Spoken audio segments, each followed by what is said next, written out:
Okay, മീരയ്ക്ക് മീരയെ വിശ്വാസമില്ലെങ്കിൽ വേണ്ട. പക്ഷെ എനിക്ക് എന്നെ നല്ല വിശ്വാസമാണ്. ഇനി മീരയുടെ ഭാഗത്തു നിന്ന് എന്തെങ്കിലും തെറ്റുണ്ടായാലും ഞാനത് തടയും. Good night.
ഓക്കെ,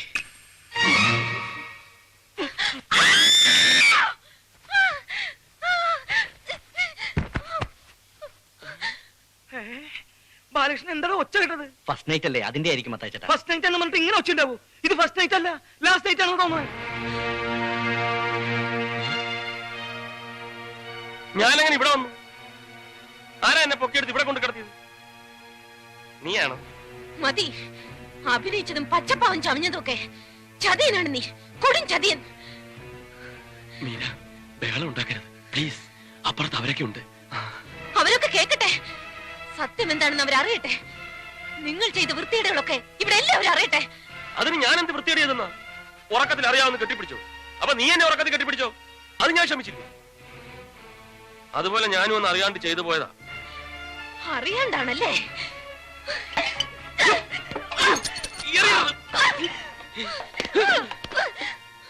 നീ അറിയാണ്ട് ചെയ്തതാണല്ലേ? നീ ശരിക്കും അറിയാണ്ടാണ് ഇതൊക്കെ ചെയ്യുന്നത്. എന്തായി കാണിക്കുന്നത്? ഞാൻ അപ്പോഴേ പറഞ്ഞതല്ലേ എന്റെ ശരീരത്തിൽ തൊട്ടു പോരുന്നുണ്ട്, തൊടാൻ ഞാൻ സമ്മതിക്കില്ലെന്ന്. എന്നിട്ടും നീ ഇതല്ലേ, ഈ ചരട് എന്റെ കഴുത്തിൽ കെട്ടിയ അധികാരത്തിലല്ലേ നീ എന്നെ തൊട്ടത്? ആ അധികാരം ഞാൻ ഇപ്പൊ തന്നെ അവസാനിപ്പിച്ചേക്കാം. കൈയെടുക്ക്. ഞാൻ പറയുന്ന ഒന്ന് കേൾക്ക്. പൊട്ടിക്കരുത്. കൈയെടുക്കാനാ പറഞ്ഞത്. പൊട്ടിക്കരുതെന്നാ പറഞ്ഞത്. പൊട്ടിക്കും, പൊട്ടിക്കെന്ന് പറഞ്ഞ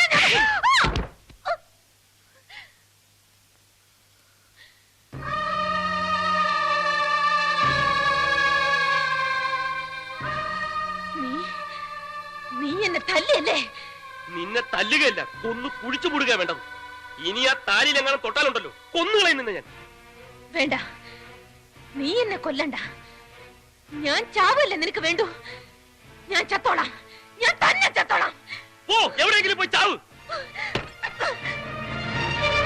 കാണിച്ചു തരാം, എല്ലാത്തിനും ഞാൻ കാണിച്ചു തരാം. എന്റെ ശവത്തിന് നിങ്ങളെ കൊണ്ടൊക്കെ ഞാൻ സമാധാനം പറയിക്കും. നോക്കിക്കോ.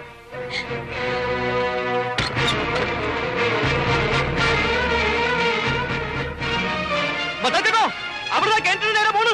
അയ്യോ, അവള് ചാടും, അവൾ ഉറപ്പായിട്ട് കയറ്റി ചാടും. മീരേ, മീരേ, ഞാൻ പറയണത് കേട്ടെ. ഞാൻ പറഞ്ഞത് കേൾക്കാൻ മോളെ എന്തെങ്കിലും ഉണ്ടെങ്കിൽ പെണ്ണെ മര്യാദ കേൾക്കാൻ പറ്റില്ലല്ലേ?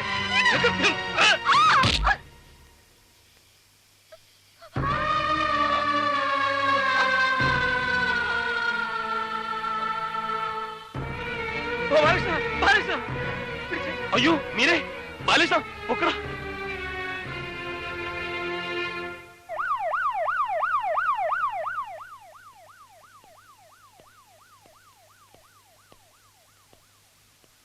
ആ പെൺകുട്ടിയുടെ ഭർത്താവാരാ? ദേ ഇവനാ ഗോപാലകൃഷ്ണൻ. ഇരിക്കൂ.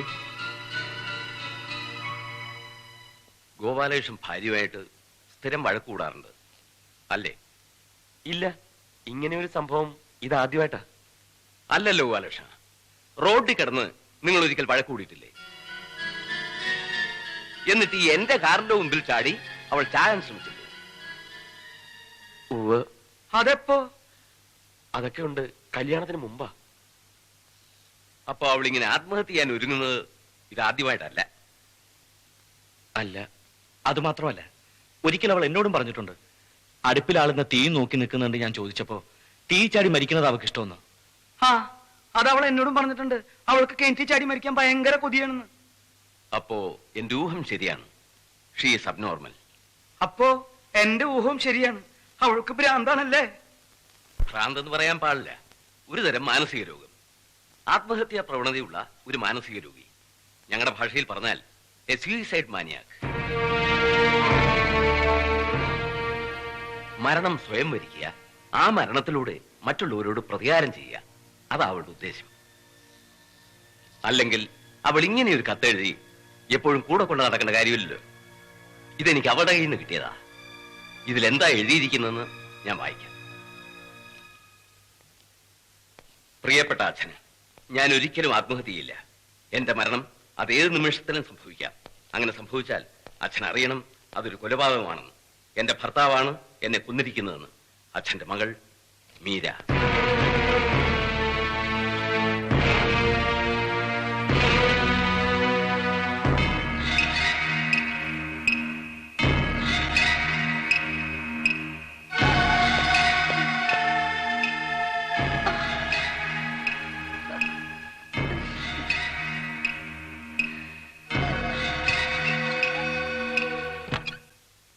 എടാ, എന്ത് പണ്ടാരത്തിനാടാ ഇവിടെ ഇങ്ങനെ കൊണ്ട് കിടത്തിരിക്കുന്നത്?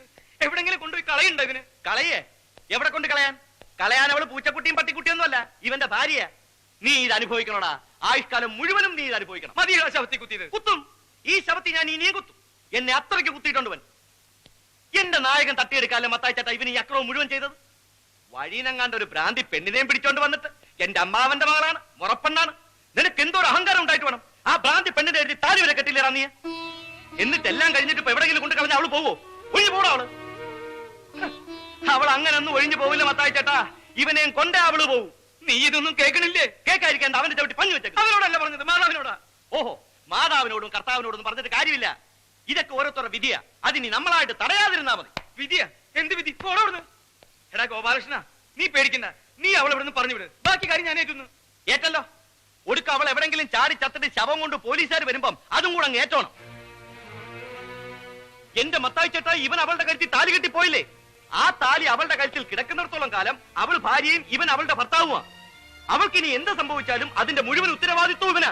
അത് നേരാണല്ലോ. അപ്പൊ ഇനി എന്താ ഒരു മാർഗം? ഒറ്റ മാർഗമേ ഉള്ളൂ. ഇവന് രക്ഷപ്പെടണമെന്നുണ്ടെങ്കിൽ ഇവൻ കെട്ടിയ താലി ഇവൻ തന്നെ പൊട്ടിക്കണം. കണ്ട, അതവന് സമ്മതമല്ല. ഇതാ ഞാൻ പറഞ്ഞത്, ഓരോരുത്തരുടെ വിധിയെ അനുഭവിക്കട്ടെ എന്ന്. എടാ, നീ ഇത് പൊട്ടിക്കണ്ട. ഇല്ലെങ്കിൽ ഞാനിത് പൊട്ടിച്ച് വലിച്ചെറിയും. പൊട്ടിക്കാന്ന് പറയടാ. എടാ പറയാൻ. എന്ത്? ആ ആ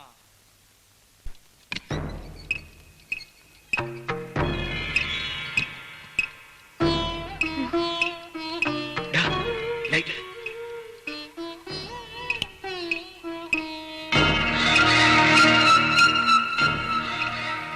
ചെല്ലടാ, ചെന്ന് പൊട്ടിക്കട താലി. പൊട്ടിക്കണോ മത്തായിച്ചേട്ടാ? ഒന്നുകൂടെ ഒന്ന് ആലോചിച്ചിട്ട്. ഇനി എന്തോന്ന് ആലോചിക്കാൻ? നീ അങ്ങോട്ട് ചെന്ന് പൊട്ടിക്ക്. ചെല്ല്. ചെല്ലാൻ